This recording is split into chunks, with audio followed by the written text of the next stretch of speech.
Bismillahirrahmanirrahim. Assalamualaikum warahmatullahi wabarakatuh. Sebelumnya saya mengucapkan terima kasih pada semua panitia yang mewujudkan doa saya untuk bisa berdiskusi langsung sama Ustadz Hanan. Masya Allah, udah ada dalam doanya rupanya Ustaz. Karena seminggu yang lalu saya berdoa sama Allah, lihat di Instagram, ya Allah, saya pengen kali ke Bandung, tapi belum ada uang yang cukup untuk ke sana. Tapi dengan caranya Allah menghadirkan Ya Ustadz kalau boleh Hanan tahu langsung. namanya siapa? Nama namanya? saya Jatian Raini. Jatian Raini. Asal dari? Asal dari Langsa. Saya di sini merantau, Ustadz. Oh, lagi kuliah. Enggak, saya kerja di Hotel Kriyat. Loh, kita sering ketemu ya? Saya kalau ke Aceh suka nginep di situ. Ini nggak endorse ya? Mbak, siapa tadi namanya? Jatian. Jatian ya. Oke Mbak, silakan lanjut. Sebelum saya ke pertanyaan, mungkin saya sedikit cerita Ustadz. Langsung aja kalau bisa disingkat ya. Oke. Kawan-kawan. Terkait dengan patah hati, tahun 2021 saya pernah patah hati terlalu besar. Karena itu, tapi ini bukan tentang pasangan. Saya kehilangan ayah saya Masya Allah. di tahun 2021 Desember. Orang ini udah underestimate tadi, udah Iya. suuzon ya ternyata. Mohon maaf, saya tidak pernah pacaran, jadi saya tidak pernah patah hati.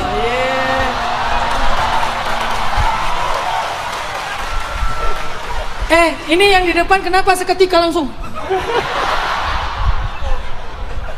Kepo Lanjut, ya?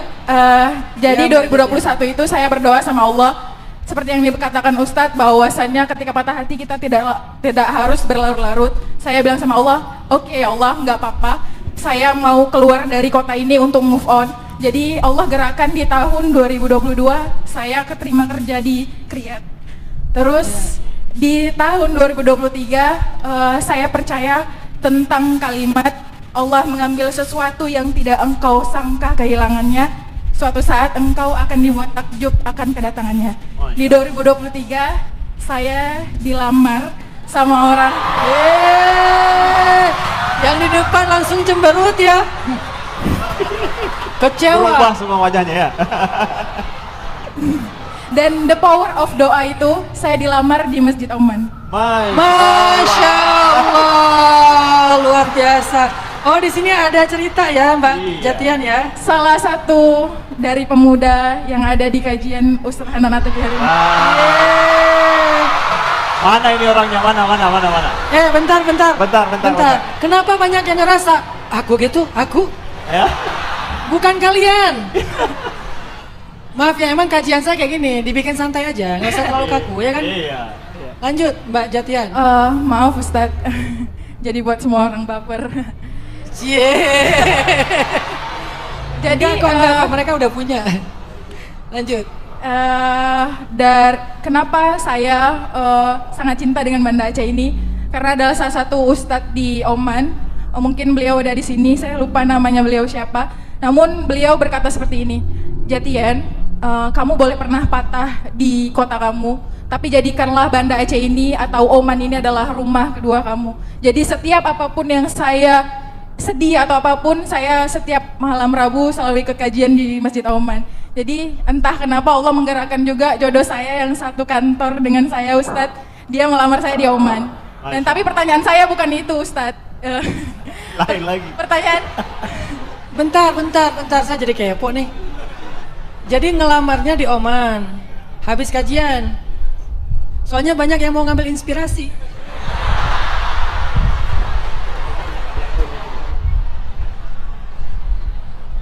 Nanti pulang dari sini, setiap melihat cewek, apakah dia jodohku? Apakah dia?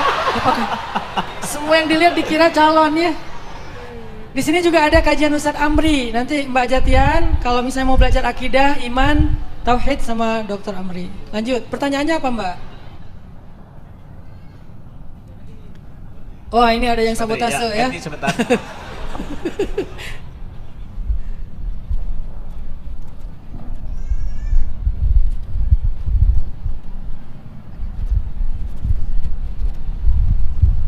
Ya, langsung masuk ke pertanyaan. Langsung saja Ustadz. Jadi terkait cinta dalam diam, karena saya tidak pernah pacaran, Tapi untuk melanjutkan ke pernikahan insya Allah di bulan setelah Lebaran. Tapi setelah itu untuk menuju ke sana kan banyak waktu nih Ustadz. Ada beberapa bulan ke sana. Ya. Jujur, saya sebagai anak muda yang belum pernah pacaran dan mengenal cinta itu sangat luar biasa rasanya. Jadi apakah ada tips untuk menghindari zina sebelum pacaran dan bagaimana saya menyikapi hal itu saat saya sedang jatuh cinta dengan seseorang yang melamar saya? Terima kasih Ustadz. Assalamualaikum warahmatullahi wabarakatuh. Waalaikumsalam warahmatullahi wabarakatuh. Masya Allah. Selamat buat Mbak Jatian ya. Semoga kalian dijaga sampai halal. Mbak Jatian, apa yang Mbak Jatian udah rasain di Masjid Oman di Banda Aceh, itu tuh rahmat dari Allah. Allah tuh pengen ngasih Mbak Jatian walaupun bukan gantinya, kebaikan lain setelah kehilangan, yaitu calon suami. Syukurilah itu, insya Allah Allah akan menambahkan setelah mendapatkan calon, nanti mendapatkan suami, anak, dan seterusnya. Tapi kalau Mbak Jatian mendapatkan nikmat ini di Oman dan di Banda Aceh malah disikapin dengan berbuat dosa, dengan pacaran, dengan katanya pacaran syariat. Apa pacaran syariat? Bangunin tahajud. Kamu biasa tahajud jam berapa? Aku biasa jam 7.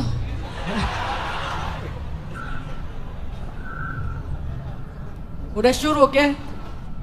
Jadi kalau Mbak Jatian nggak tahan untuk menghindari pacaran dan dosa, Allah sangat bisa untuk mengambil kembali nikmat tersebut dengan cara apapun. Ini yang perlu kita sadari bahwa Allah kalau udah ngasih nikmat, jaga, syukurin. Yang kedua Mbak, kalau boleh disegerakan lebih baik lagi, walaupun nggak harus terburu-buru ya. Tapi kalau makin disegerakan makin bagus. Kalau bisa Ramadan tarawih bareng ke Oman lebih bagus loh. Ya, kalau Lebaran kan ini tinggal 15 hari lagi, kurang ya? Gak apa-apa lah, akad dulu aja. Insya Allah Ustadz Amri di sini bisa ini ya. Gitu Mbak Jatian, jadi segerakan kebaikan biar semakin mudah meninggalkan keburukan. Karena kebaikan itu membawa kita kepada kebaikan yang lain. Keburukan membawa kita kepada keburukan yang lain. Jadi kalau kita pengen dapat kebaikan, segerakan satu kebaikan kecil. Nanti Allah bawa kepada kebaikan yang lebih besar dan seterusnya. Emang algoritmanya kayak gitu. Apa yang kita klik, itu yang disuggest. Kalau dalam hidup kita ngeklik yang baik-baik, nanti disuggest juga kepada yang baik-baik. Tapi kalau dalam hidup kita ngeklik yang buruk-buruk, disuggest juga yang buruk-buruk. Karena emang hidup itu juga ada algoritmanya. Jadi segerakan, kalau bisa, kalau nggak bisa, belajar menahan, nanti ada waktunya Mbak, ada waktunya. Kalau udah waktunya insya Allah, jangankan cuma pacaran, yang lebih dari itu juga insya Allah berpahala. Bukan hanya boleh, berpahala. Jadi kalian kalau udah menikah, ngelihat pasangan, itu tuh kayak ngelihat Ka'bah. Pahala, kan ngelihat Ka'bah, ngelihat doang pahala kan? Maka ngelihat pasangan gini. Kamu ngapain sih ngelihat aku kayak gitu? Aku lagi ngelihat Ka'bah. Maksud kamu aku hitam? Aku lagi ngelihat bidadari misalnya gitu. Gitu ya Mbak Jatian ya. Semoga Mbak Jatian dijaga dan di hubungannya juga dijaga menjadi halal dan menjadi pasangan dunia sampai ke surga. Amin, amin ya rabbal alamin.